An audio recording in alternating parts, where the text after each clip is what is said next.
Good day. We are the Group 1. My name is Maria Veronica M. Catanyag from 2AIT. In this presentation, you will able to learn the structures of globalization, the global economy, market integration, the global interstate system, contemporary global, and governance. What is a global economy? The global economy refers to the interconnected worldwide economic activities that take place between multiple countries. That includes a global economic system that includes all economic activity within nation and between nation, including production, consumption, economic management, exchange of financial values, and trade of goods and services. We can understand the importance of global economy by looking at relation to emerging markets. Economic importance at a micro and macro level. It refers to the study of behaviors of households, individuals, and firms with respect to the allocation of resources and decision making. In simple terms, this branch of economics studies how people make decisions, what factors affect their decisions, and how these decisions affect the price, demand, and supply of goods in the market. Long-term world economic outlook. It is the economic forecasting in the process of making predictions about the economy.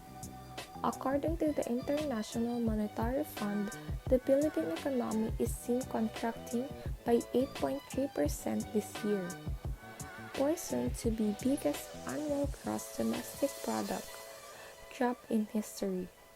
As the COVID-19 pandemic soared, consumer confidence and private investments due to prolonged quarantine restrictions. The main cause of these effects is economics. Based on the production and exchange of goods and services, restrictions on the import and export of goods and services can potentially hamper the economic stability of countries who choose to impose too many. The purpose of international trade is similar to that of trading within a country. However, international trade differs from domestic trade in two aspects. The currency of at least two countries are involved in international trade, so they must be exchanged before goods and services can be exported or imported. Occasionally, countries enforce barriers on the international trade of certain goods and services which can disrupt the relations between two countries. There are numerous benefits of a global economy, which include free trade is an excellent method for countries to exchange goods and services.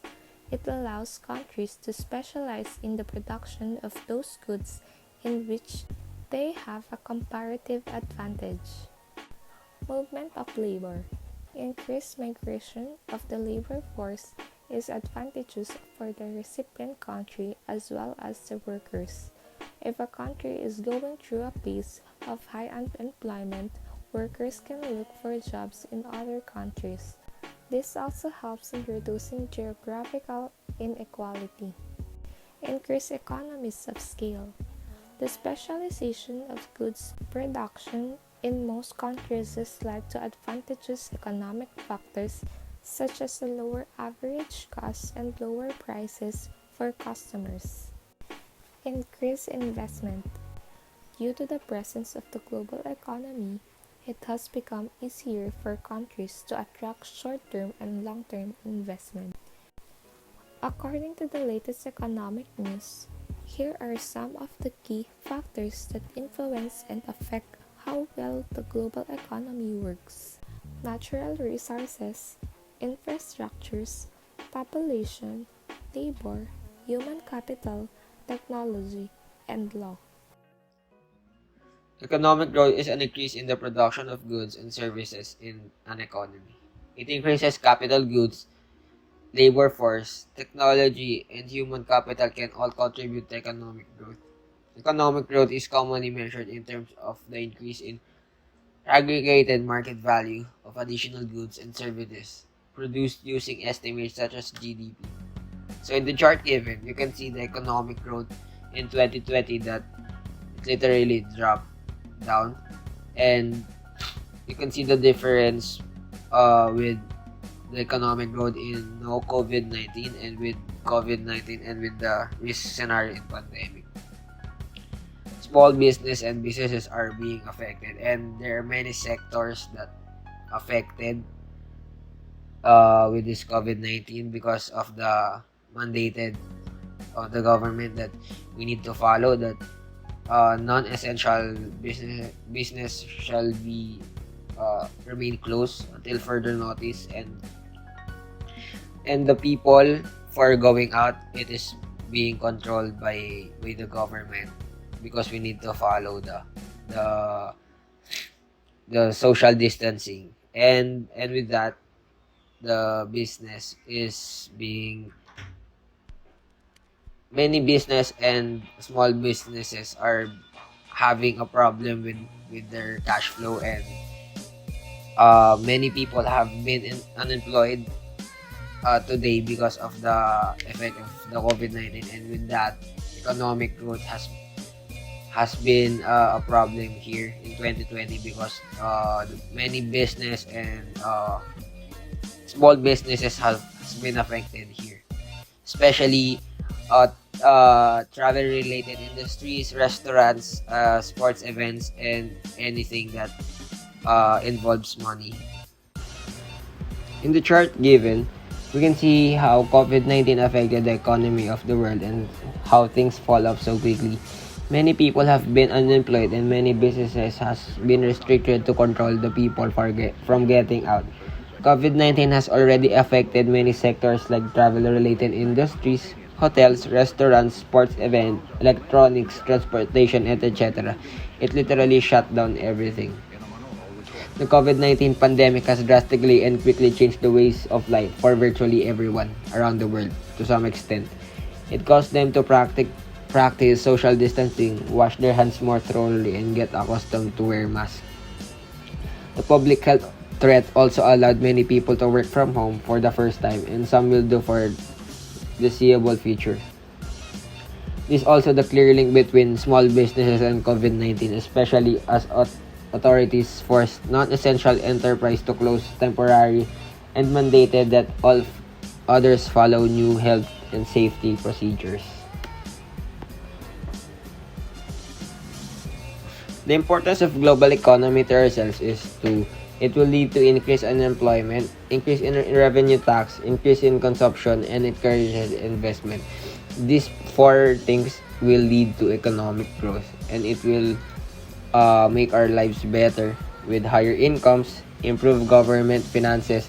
So with this thing, it will make the government can produce more public projects for us, and it will also reduce poverty, which is the problem here in the Philippines that we are facing until today, and also a better education, because we can say that if we have a good economic growth, we are financially stable, and we are economically stable.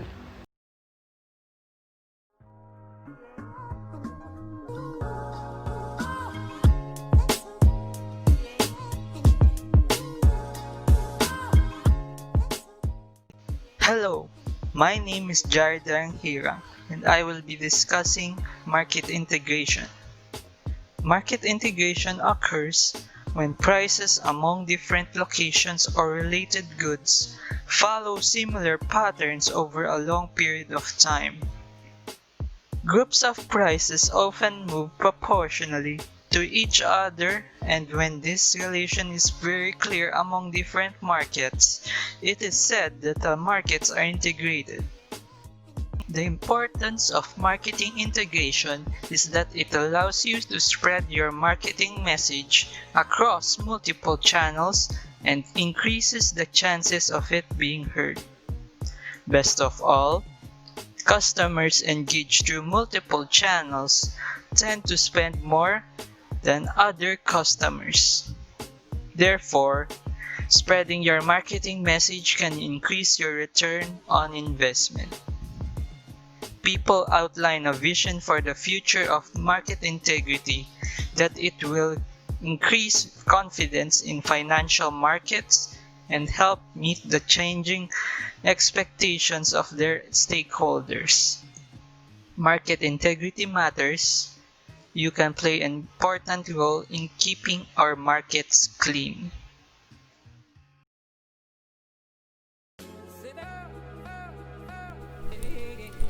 Hello everyone, my name is Madeline Bulaon and I will tackle about market integration.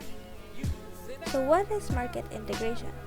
Market integration, an indicator in which explains different markets that is related to each other. In the market integration, there is a marketer. A marketer is playing a role of being the integrator, which means he or she is the one who will collect the feedback inputs from other consumers and also provide some solutions to the customers by coordinating some functions of organization. The effects in the market integration. The effects is that the producers and consumers will gain welfares, wherein it is inversely related to the size of the country and the positive level of an openness to trade. This effect occurred during the first globalization period.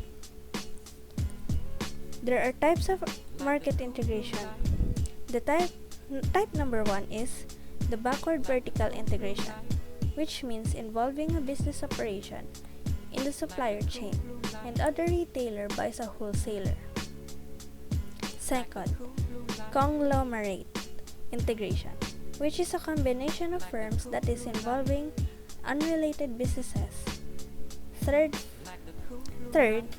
forward vertical integration, which involve businesses further up the supply chain and which also means making the business big. Lastly, the horizontal integration, which involves a business in the same industry and also will operate in the same level of production that is combined.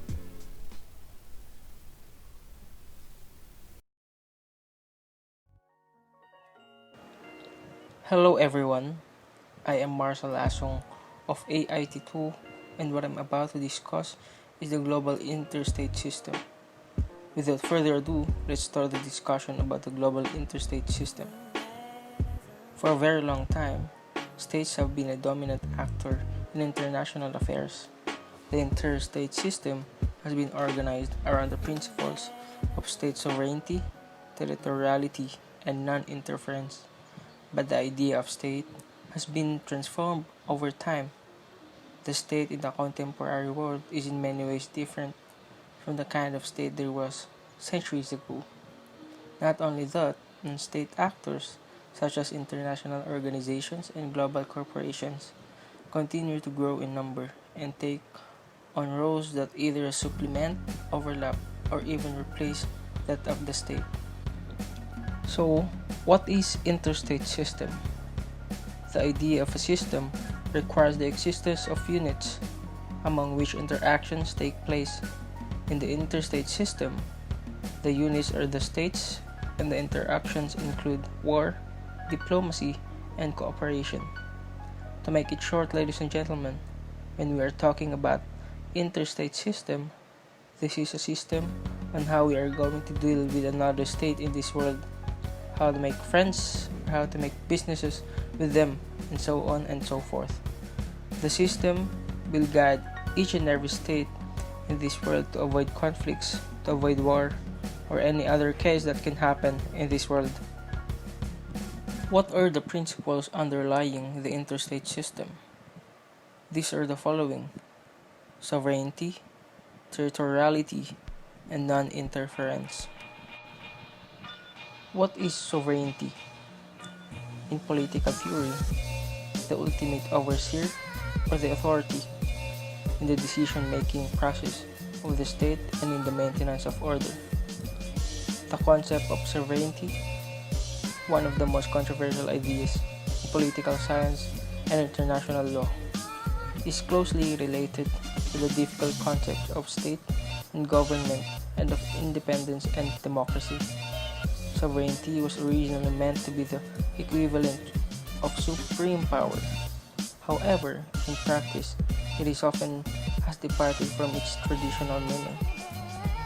So the sovereignty simply means it is the supreme authority of the state to manage its own domestic affairs, or it's free from external control because the state itself has the power of control in managing the country itself. What does territoriality mean? Is a term associated with nonverbal communication that refers to how people use space or territory to communicate ownership or occupancy of areas and possessions. What does interference mean? Is the act of or something that obstructs or hinders.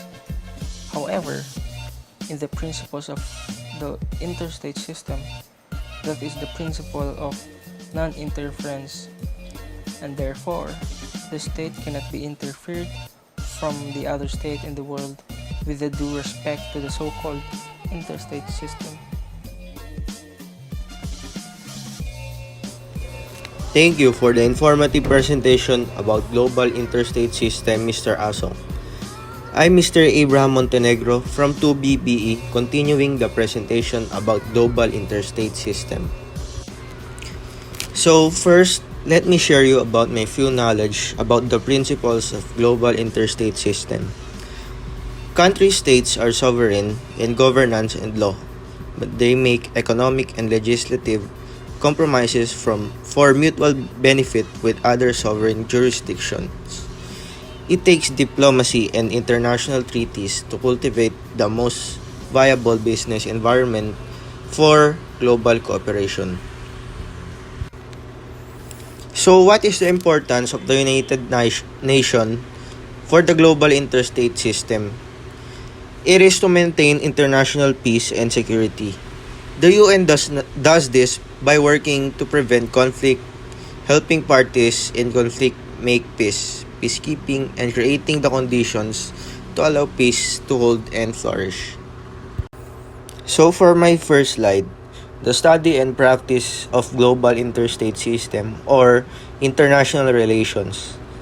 The study and practice of international relations is interdisciplinary in nature, blending the fields of economics, history, and political science to examine topics such as human rights, global poverty, the environment, economics, globalization, security, global ethics, and the political government.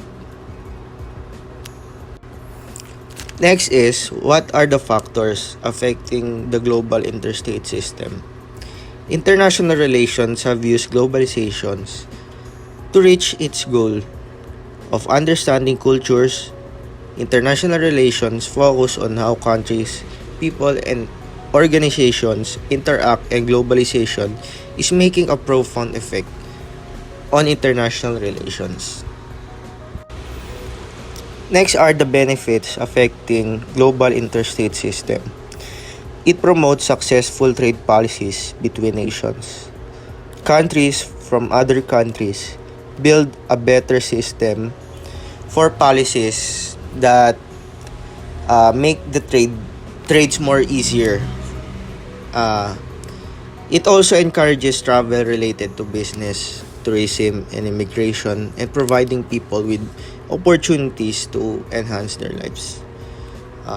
Every people from different nations have a chance to make their lives better by working abroad or working to other countries, by their profession or other work that can help nourish their lives. Also, it allows nations to cooperate with one another, pool resources, and share information as a way to face global issues that go beyond any particular country or region. Contemporary global issues include pandemics, terrorism, and the environment. Next is advances human culture through culture exchanges. diplomacy, and policy development.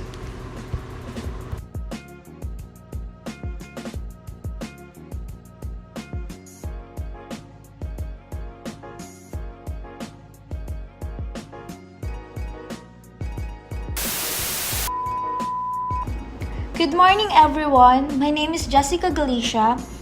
We are hoping that you have already learned a lot from today's discussion. Now, let us proceed to the next and less structure of globalization, which is contemporary global governance. What is contemporary global governance?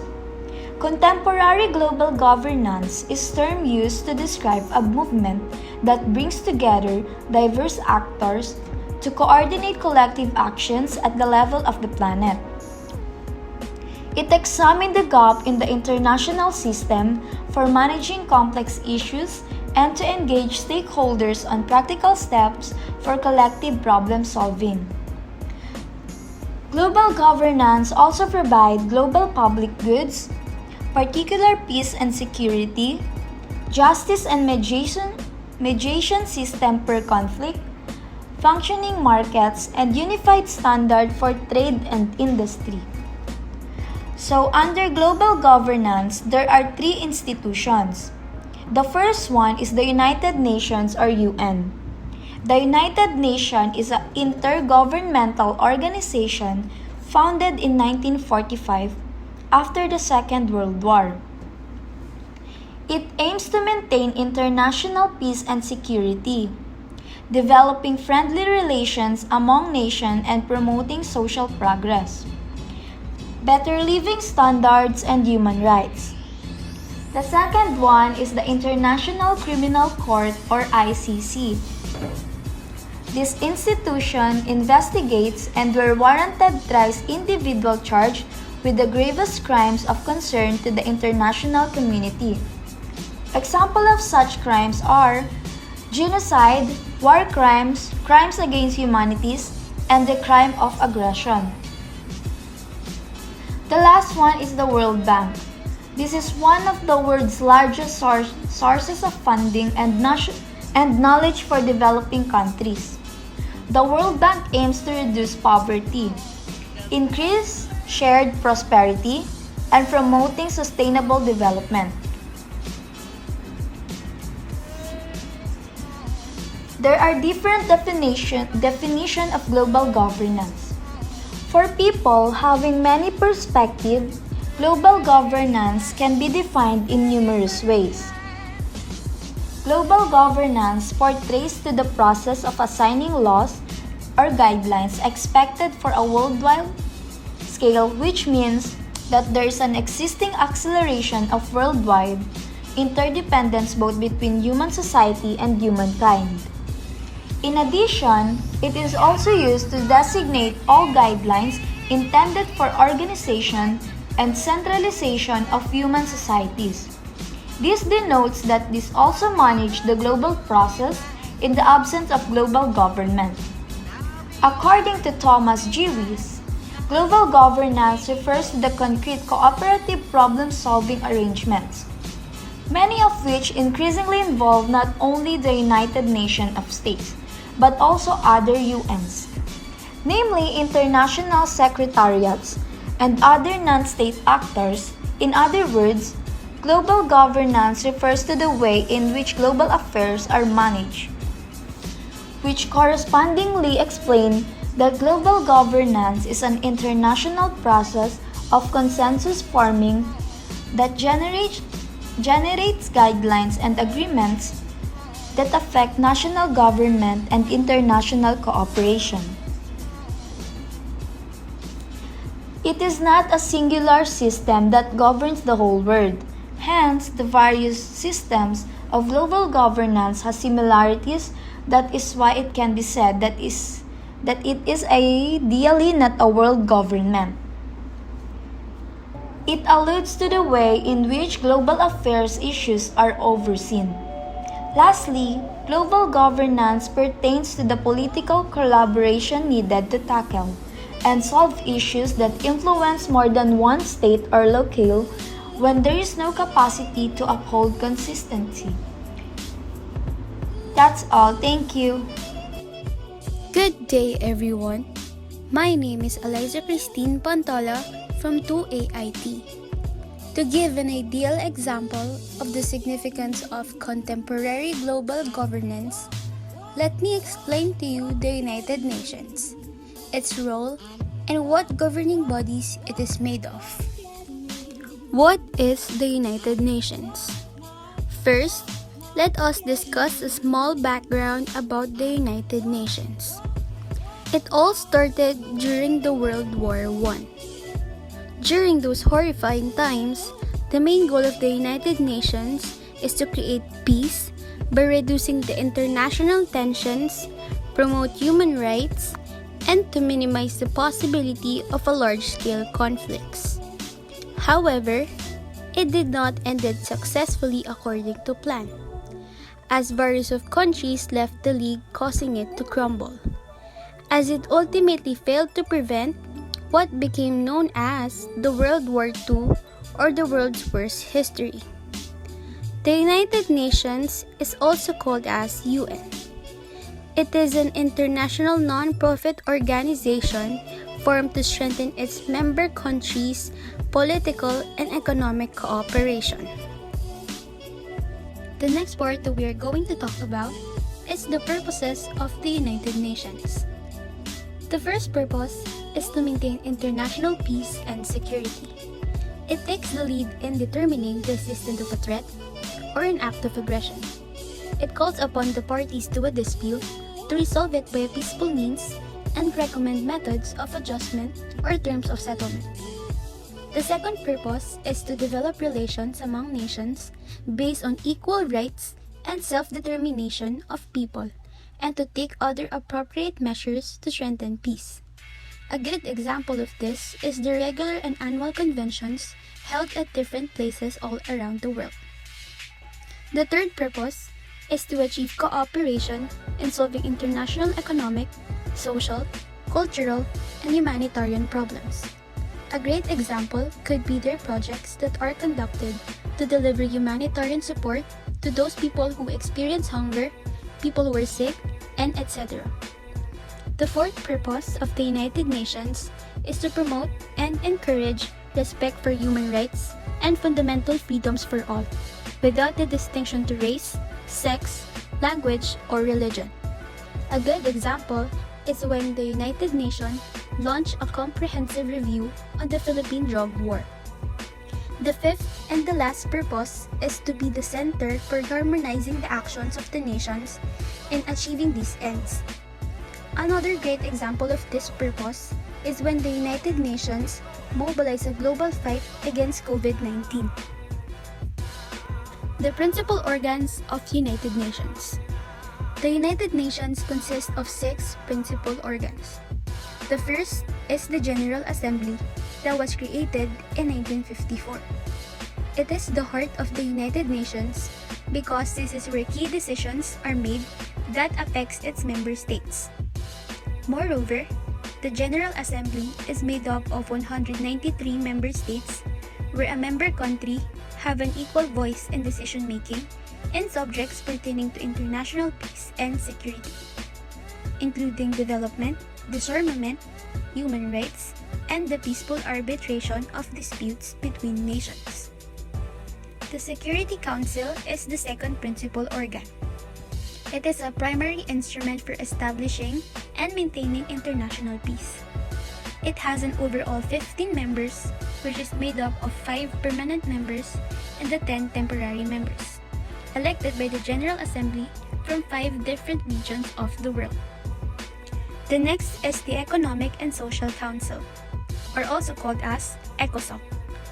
This principal organ seeks to build a world of prosperity, stability, and justice. They are the one responsible for promoting higher standards of living, full employment, and the economic and social progress. Furthermore, they also identify solutions of international, social, and economic health problems, and in facilitating educational cooperation. The fourth principal organ is the Trusteeship Council. It is designed to supervise the government of trust territories and to lead them to self-governance or independence. This council is authorized to examine and discuss reports from the administering authority from the political, economic, social, and educational advancement of people under their just territories. The next is the International Court of Justice, or sometimes called as the World's Court. The court's role is to settle, in accordance with international law, the legal disputes submitted to it by the states, and to give advisory opinions on legal questions referred to it by the authorized United Nations organs and specialized agencies. The last principal organ of the United Nations is the Secretariat. This is one of the main organs of the United Nations, which is organized along the departmental lines, with each department or office having a distinct area of actions and responsibility. At the end of the United Nations, Secretariat is the Secretary General.